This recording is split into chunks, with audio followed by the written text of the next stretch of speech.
Welcome to my humble abode, darlings. Come in out of the rain and get comfortable. I have a story to tell you, and I hope you enjoy.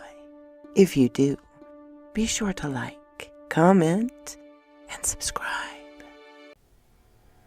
Hello, my darlings. Today I bring you part 2 of the wonderful tale by Huntalex. We went to Sabotage, a fox hunt. They weren't hunting foxes. The morning broke, not with the sun, but with a pale light pushing through a heavy veil of mist. Dew clung to the hedgerows of spindle and hawthorn, like sweat on fevered skin, and the ash trees stood as gray, silhouetted sentinels in the morning. There I stood at the edge of the kitchen garden, cradling a mug of black coffee, watching a pair of jackdaws peck at the remnants of seeds scattered on the path. In the distance, an old woman moved through the fog towards the woodland. Others joined her quietly, emerging like ghosts on the moor, men and women placing small offerings at the wood's edge. A freshly shot wood pigeon, feathers still damp with blood, a brace of rabbits, a wedge of cheddar cheese, strawberries, and a wicker basket of pink lady apples. One man laid what appeared to be a wooden carving of a fox, weather-worn, but clearly treasured. At that moment I felt it, the land holding its breath. They're leaving offerings. It was James, having gotten up earlier to work on the farm before everyone else. For the redling, no doubt. Why are they feeding him? I whispered. Because some think he's still a boy. Others think he's a god, and maybe they're both right, James answered. That afternoon, the group fanned out for recon. We took turns watching the hunting lodge, in the beech hangar above the village, hidden behind gorse and bramble. Sophie and I laid flat in the grass, binoculars on the sprawling estate. There, over several yards, we got the picture of what we were dealing with. Hunting lords and their sycophants, a string quartet playing Waltz of the Flowers, champagne flutes in one hand, riding crops in the other.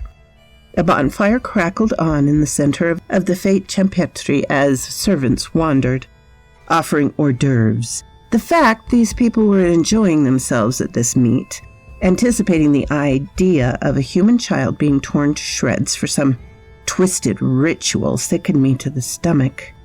Then came the hour of the man itself, the devil in velvet hunting coat, lifting his drink as the fire crackled. Lord Robert Darrow, a slender man in his 70s with silver hair, a thin, hawk-like nose, and a haughty tone, the type you've often seen in some snobby elite club.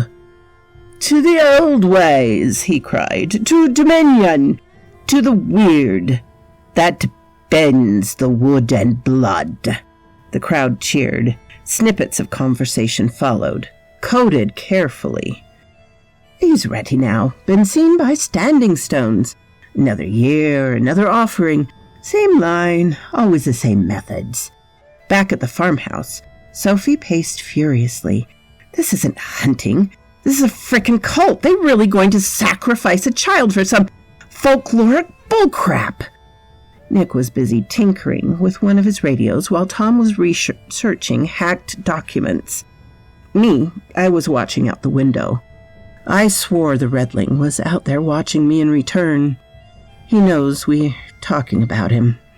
Sophie slammed her fist onto the table, her voice now crackling with frustration. "Why hasn't the village done anything to stop this? How can you all let this happen? Your own child is going to die, and for what? Some folklorish bullshit." James slowly looked up. "Because they think we're nothing." He rose, leading to the mantel. "Those bastards. We're filth, bumpkins.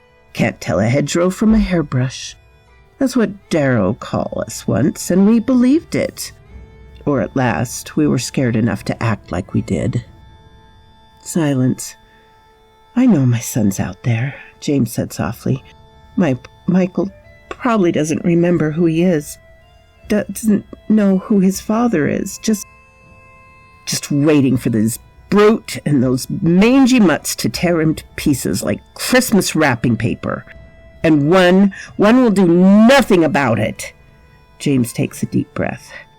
That's why you lot are here, to help me put a stop to this madness. I don't give a crap. At this point, if I get killed or magical nature spirits get pissed at us for not giving it what it wants, this needs to end. Nick finally spoke up. Then don't call the police for help or even contact the neighboring counties. James scoffed. Yeah, brilliant, mate. Hello, police. I'd like to report a fox hunting cult kidnapping kids and sacrificing to a pagan god. Who's going to believe us? Joe picked up something plushy from the mantelpiece. A soft fox plush, a bit tattered from old age, but holding its endearing charm. I don't care if I lose 1,000 lambs to the foxes. I don't care if I lose the farm or get hung for treason by the village. I want my son back. He stared into the glassy eyes of the stuffed animal, and I swore I could see a stray tear. This bloody little thing. This was Michael's favorite toy. He called it Todd. Ironic, honestly. I hated foxes, and yet he adored them. They were his favorite animal.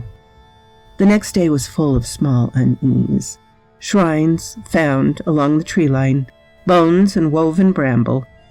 A trail camera of Tom knocked over and snapped in half. Those toffee-nosed bastards, Tom murmured in frustration.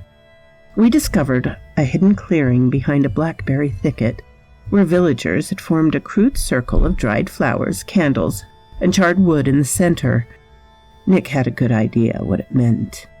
The following night, we watched the hunting lodge again. Party grew more rowdy. Music drifted over the fields, distorted by wind and fog.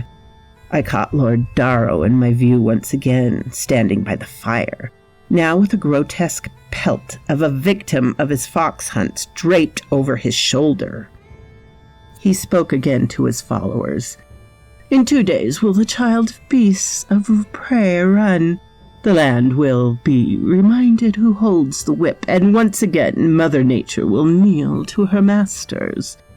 We listened to the rhythm of the woodland as we sat on the porch, planning our move on the hunt.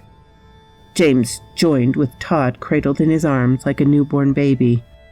We need to act first, James sat directly.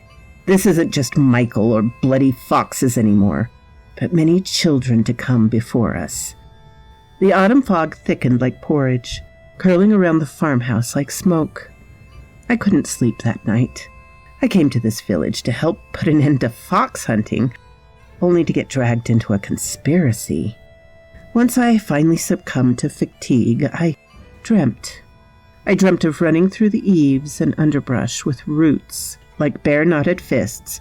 Behind me, a pack of hellish dogs with red eyes and frothing maws snapping at my heels. Ahead, the redling at the edge of the woods staring at me with bright amber eyes and whispering, "Would you plead to stop them?" I snapped out of my nightmare, only to see a fox staring out of my window. Only it noticed I was awake. The beast trotted back into the thickets. What does this all mean? So quoth this raven.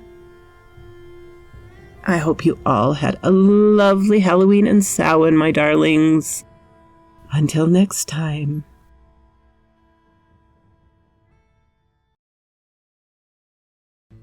What? You're still here after the whole story? I really appreciate that, darlings.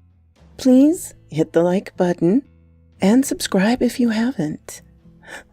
And I always love to hear from you. Have a glorious day, my darlings.